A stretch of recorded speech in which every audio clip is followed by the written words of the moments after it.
and welcome to a brand new day. I keep using the term threshold. We're on the threshold of a piece of history for the LGBT Center of Greater Cleveland. It's an amazing day. Thank you all for coming out. Welcome to all of our friends, our neighbors, our community, our amazing staff, our board, our dignitaries, and local politicians that came out to help us mark this day.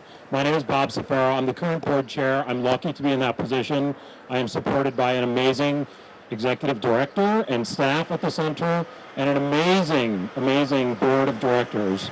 Everyone here has done so much work. It's very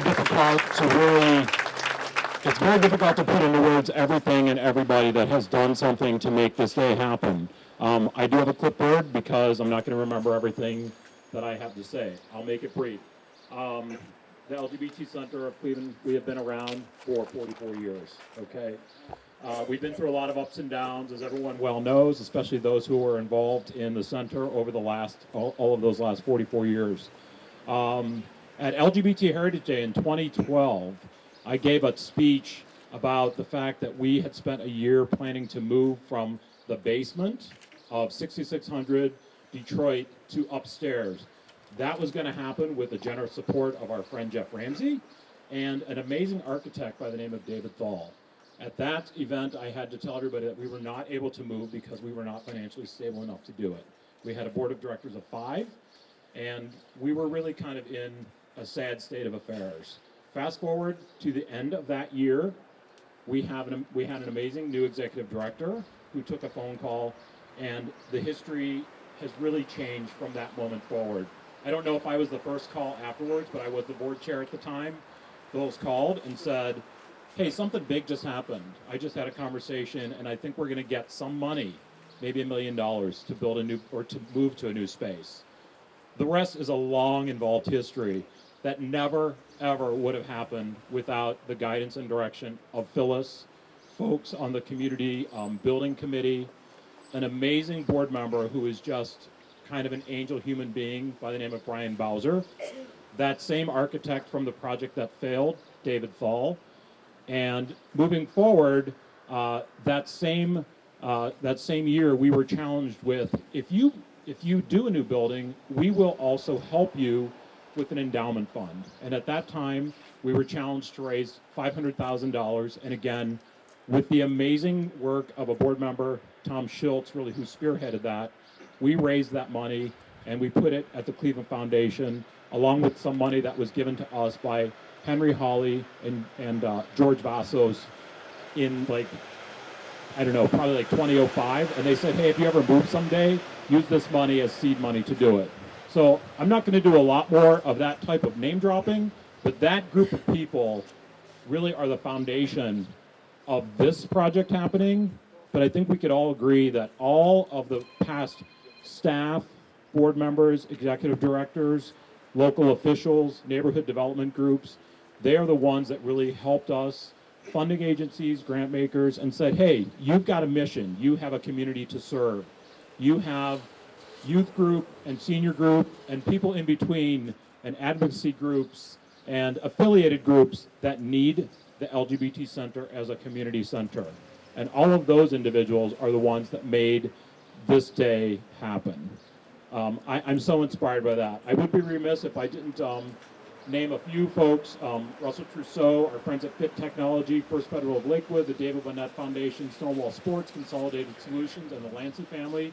Our friend David Ream, who is no longer with us, Carol Bronner, Barry Feldman, and Paul Wen, who all forged ahead and named individual rooms in the new building. And I think the only other folks that I would say deserve a giant pat on the back, of course, is the crew. Scott and Craig especially, but the crew that made this happen. We stuck some shovels in the ground in December of 2017. We sort of sat around for a while. We had some neighbors that dealt with the ups and downs, and here we are today. So once we cross that threshold, we will have a new day. We will have new programs. We will be serving a larger community. We will be doing everything that we've done in the past, bigger and better than ever before. And if you haven't walked through that building yet, I think you're going to be amazed, because we are finally up and out. So here we go. I'm going to pass this on. I am going to pass the mic on again to an amazing individual who has really stuck through a lot of things, thick and thin, has done the work of a lot of people, has had a lot of things on her shoulder, and I would say became a construction manager in the last 2 years. So I'm going to pass this on. I think I'm passing it on. No, I'm going to pass it on to David. David Thal, our architect, who is amazing. Thank you, everybody. So I want to first say that our firm, Weber Murphy Fox, is very pleased to be a partner in this project. It really takes a team, and it takes more than just the architectural team, but the engineering team, and I know some of you are here today. And that's just the beginning. We collaborate and engage and listen to the entire community, to the neighborhood Gordon Square Arts District, and the city. There are so many factors in order to make a building, create a building that really complements the mission and vision of the LGBT Community Center. So we started with visioning sessions, programming sessions, and I know Bob mentioned it a little bit before, but we were so honored to receive an email back in 2012 to see if we could do a refresh of their existing facility. Fast forward to today, I think this is the most exciting part of what we do as architects, engineers, and builders, is to see people actually engage and occupy the building. So I think what you'll find is a building that absolutely complements the mission and vision, the idea of being above ground, about being transparent, about weaving itself into a neighborhood, nodding towards the historic, but also heading towards the future. For many years to come. So really, the community center is for all of you, and thank you so much. And I'm going to pass the mic on to Brian Bowser. I got involved here at the center because there was this great announcement that the center was moving. And I was all for that. I thought it was time for the center to find a new place to be up and out in the community. That was many, many years ago. And whenever I got to the center, I learned that, yes, there had been a decision, a strategic direction to move, but yet lots of work to be done to make that happen. And so I had the great joy of being a part of the center's board in that time period. And, we've had lots of setbacks and moves forward, as any type of project like this does. And it makes today all the more sweet that we did. We had lots of times that we looked at these timelines about when we were going to be doing this activity right here. And we had lots of visions of like it being in snowy winter and about it being at different times of the year. And, I really think that the LGBTQ God smiled on us and said, the right time to do it is in June of this year, right?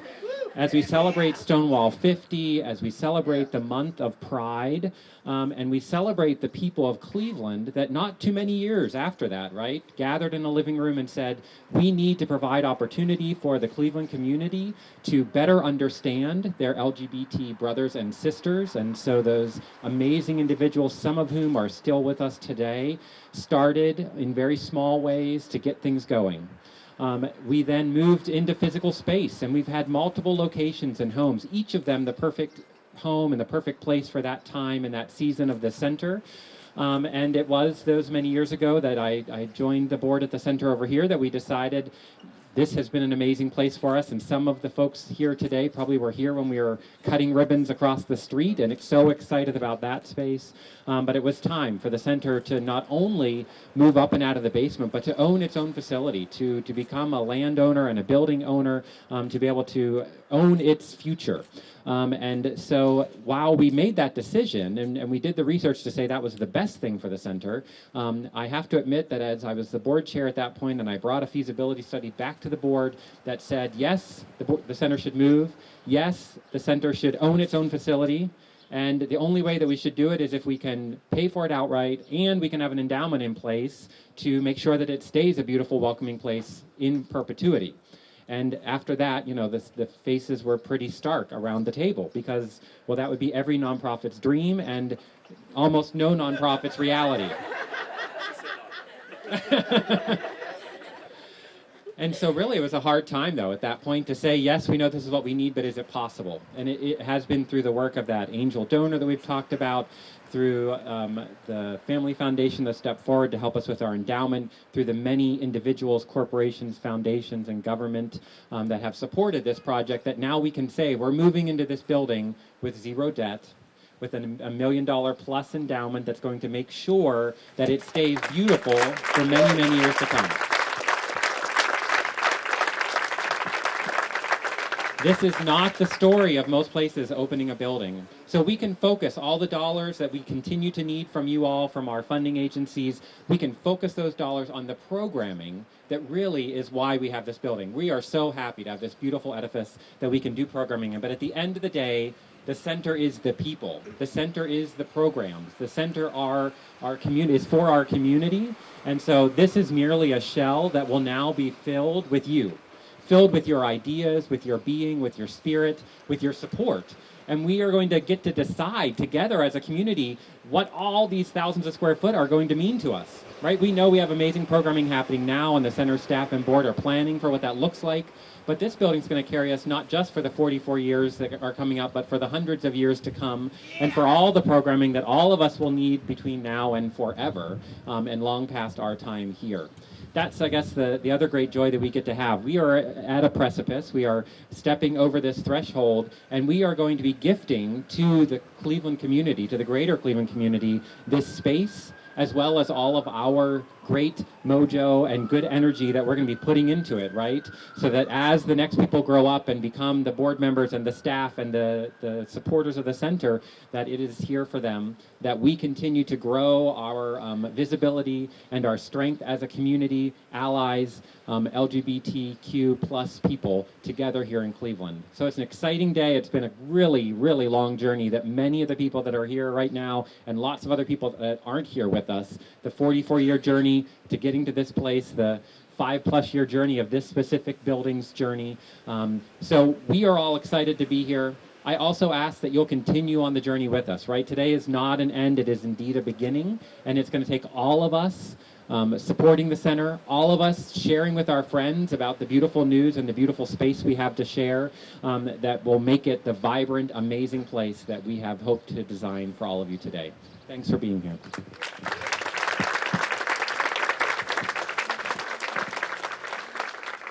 Good morning. I am State Representative Michael Skindo, and it's been an honor for me to serve this community in the state legislature for 17 years now. And I want to congratulate Bob and the board and Phyllis in accomplishing a wonderful goal of having a new home for the LGBTQ community of Greater Cleveland. And I know back many years ago, Matt Zone fought very hard to bring the center here to Detroit Shoreway. I was around when that effort was taking place. And what I want to say about the community center is the community center is here to bring the entire community together. And we're not just talking about here on the near west side of Cleveland, but we're also talking about the greater Cleveland community.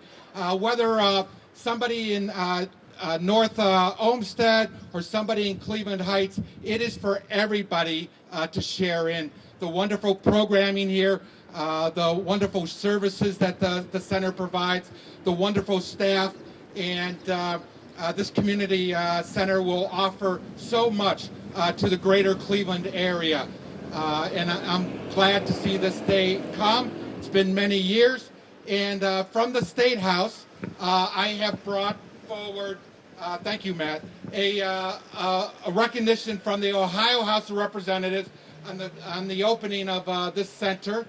And I want to present that to Bob and to Phyllis and to the board. And also, I want to send greetings from State Senator Nikki Antonio. She is stuck in Columbus today in the Senate Finance Committee room listening to testimony about the state budget. So she sends her regrets. She wishes she could be here. But she has also brought forward a recognition and commendation from the Ohio Senate. I also want to present that to Bob and to Phyllis and to the board. With that, I want to recognize my good friend, the person who has worked for so many years on the development of the community center, and the wonderful councilman of this ward, Matt Zone. Thank you, Michael. Today's a great day for Greater Cleveland. It's a great day for the city of Cleveland. It's a great day for this neighborhood in particular. So Phyllis and Bob and Brian and others. First of all, I want to pay homage to all the former employees of this building. All the former employees and board members. If you were a former employee or board member, raise your hand. You are appreciated. You do so much. And this facility represents, this is not only a place where people can come in here and get social service and connect, but it's a marker. It's a marker in our community. It's a marker that says we stand for equality and inclusion. It's a marker that says that Cleveland cares about its greater community. And I'll tell you, it might be 2019, but there's still people who feel very uneasy about a facility like this. And I'm glad, Phyllis, it's finally come out of the basement and it's prominently displayed at 6705 Detroit Avenue, because this is the norm. This is the norm. And having a facility like this in this neighborhood in particular is so heartwarming to so many people. I want to just acknowledge some of the progress that the city has made, but for the center and our allies, we would not have had a domestic partnership registry. We would not have offered domestic partnership health benefits. And I want to acknowledge Kevin Schmatzer, who does so much in our economic development department, working to make progresses and advancements like this. We would not have had a public accommodation ordinance. We would not have hosted the gay games, but for the center. So thank you for what you do. I think about people who aren't here with us, and I don't know if it was Bob or Brian mentioned some of the names, but I think about our neighborhood legend, Buck Harris. Buck's no longer with us, and Buck was such a true champion, and I know he's shining down. Maybe he brought those blue skies for us. But David Ream as well. And I want to thank one person in particular in this community who is persistent, he's tenacious, he's hardworking, Jeff Ramsey, who constantly has always been a voice for the LGBT community. He's been a constant advisor to me in my 17 years on city council. But I think about, and I can't help but think, and I'm filled with emotions, thinking about my brother Marty. My brother Marty left Cleveland to go to New York. He didn't feel welcome here. And having a facility like this means so many people like my brother Marty will stay here in Cleveland, will know they have a home. So kudos to all of you, kudos to the center, and this is amazing. Now our very amazing, talented colleague, Carrie McCormick. Hey everybody, thank you. And again, my name is Carrie McCormick, and I represent Ward 3 in the city, which is just down the road. But look, I just really want to look at everyone around us here today. And as a guy that grew up in the northeast side of the city of Cleveland, as a young, closeted gay kid growing up in the city of Cleveland, and many of us know how that feels like, this is the type of facility, these are the types of folks that are around us that have made our lives possible. The only reason I am standing here today as an openly gay elected official and councilperson in the city of Cleveland is because the people that came before us, whether that was activism, whether that was organizing, whether that was people pushing over, Councilman Zone and former Councilman Simperman and Councilwoman Phyllis Cleveland that stood up and said, we are going to pass legislation protecting everyone in our community. I don't have to tell you that the hate mail that they got. I don't have to tell you the pressure they got to not do that. I don't have to tell you all that. We all know how that works. So our director so eloquently spoke about how this center is welcoming to all. But what I can't stop thinking about is my 10-year-old self and the internal, fear and the internal trepidation that I felt growing up. And how would I ever tell my family and my friends my truth. And I look back on that, and I grew up with a supportive family. I grew up with a mother and a father who, when I came out to them, they loved me, and they continue to love me today. So this building is for everyone. But to me, for all of those kids out there in Cleveland, in greater Cleveland, who feel fear, who feel like they can't go anywhere, all of those kids out there in greater Cleveland who feel like no one cares about them, this building here today tells you that we see you. This building here today tells you that we love you. This building here today says that not only are there people here that are here for you, that are here to love you, that are here to help you, but we are planting a flag in the ground, a symbol, saying that this community has your back, this community will be here for you, and for all those kids that haven't even been born yet today, but that will walk through these doors, we love you, we see you, we're here for you, and we got your back. Thank you.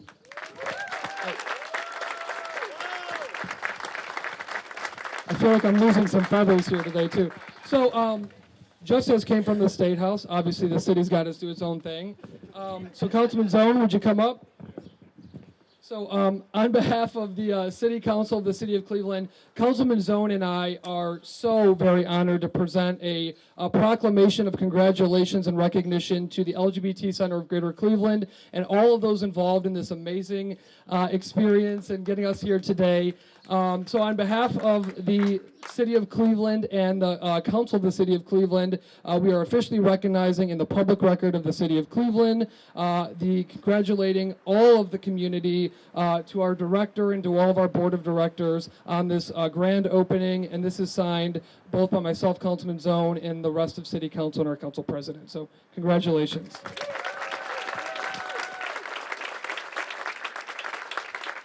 And I don't know who's next. Phyllis, all right. Well, this person needs no introduction, but our amazing director, Phyllis. So I'm asking other LGBT community organizational leaders to come up with me because I really want to do this with you. So whoever if you represent, Tom, can you come up, please? So we have PFLAG, we have Margie's Hope, we have Stonewall Dems, we have, who else is here with me? Equality Ohio, Plexus. I have all sorts of squads. My team, the center staff, is my #1 squad. And I have other folks who really do some of the work that maybe in the last, several months haven't gotten the attention for the work that the center has been able to get because of this building. But these are the folks that are my advisors, and some of these people have been doing it a lot longer than I. And so I'm happy to have you here with me today as I say these few words. Reverend Joe is right there too, my reverend from my church. To the UUs here, thank you for being here. I want to start with a little bit of a poem. And this poem I got from a book that my program director, Gulnar Firasta, gave me because she knows I'm always anxious, and so she gave me things to read. And this is about honoring the roots. Remember the body of your community. Breathe in the people who sold you whole. It is you who became yourself, but those before you are part of your fabric. And that's what I want the community to know. And we made reference to, many folks made reference to the people who came before, who worked in that basement and made magic, who worked over in West 29th and made magic, who worked over in Coventry and made magic. And so while I get to stand here with the mic and with the title of Executive Director of the LGBT Center at this moment in time, this historical moment where we are establishing ourselves as an anchor organization in the Gordon Square Arts District, to serve the people, to serve our community, and those who want to join with us in our fight that we continue to fight for rights and recognition as full-on human beings. We are happy to be here, and I'm happy to have all of you with me, standing in strength. We've had lots of actions, right? These are the people who are getting it done, and there are many more. I'm so happy to be the executive director of the LGBT Community Center of Greater Cleveland at this moment in time, and this will be the highlight of my career as a nonprofit practitioner and as a Clevelander and a member of the LGBTQ community and beyond here.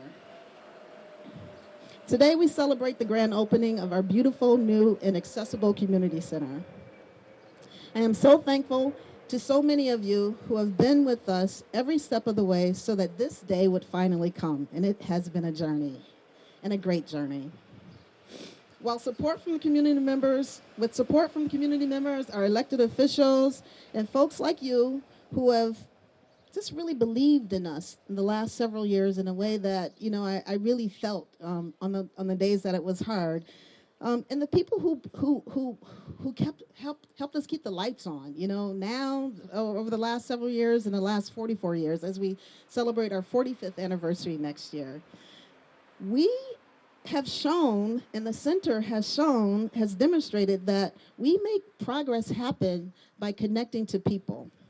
And so what this center will allow us to do is more of that. And we're on the west side, but we're out on the east side too, and we're spreading our programs around and really getting people here.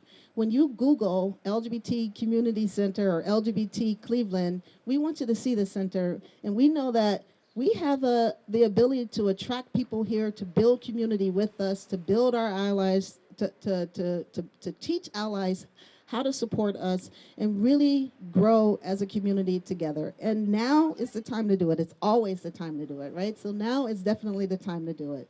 I'm really, really looking forward to what's coming next. It's Pride Month, right? This building was supposed to be done in December, in February, and then it came up, and we have the privilege to produce our city's Pride event, and we do it June 1st, and we were looking at each other. My staff is over here, wave your hands, staff, and our volunteers are over here. We're thinking, how are we going to get this done? But we got it done because we know that you believed in us and you have expectations that we shine and we soar and we give care to the community. And so we did get it done. It's June. It's Pride Month. It's the 50th anniversary of Stonewall, right? Pride started as a riot. Let's not forget that. We have a march. We march for a reason. We party too. We have a festival that's amazing. But, let's think about the significance of all of this, as someone has already pointed out. With support, we're going to keep moving forward. We are a movement. This is just a shell. It's a beautiful shell. And someone, again, mentioned it. It's the people who are going to make this place thrive. And I can't wait to get you in there. So I'm going to stop talking now. And I want to welcome you all to the center. Thank you so much.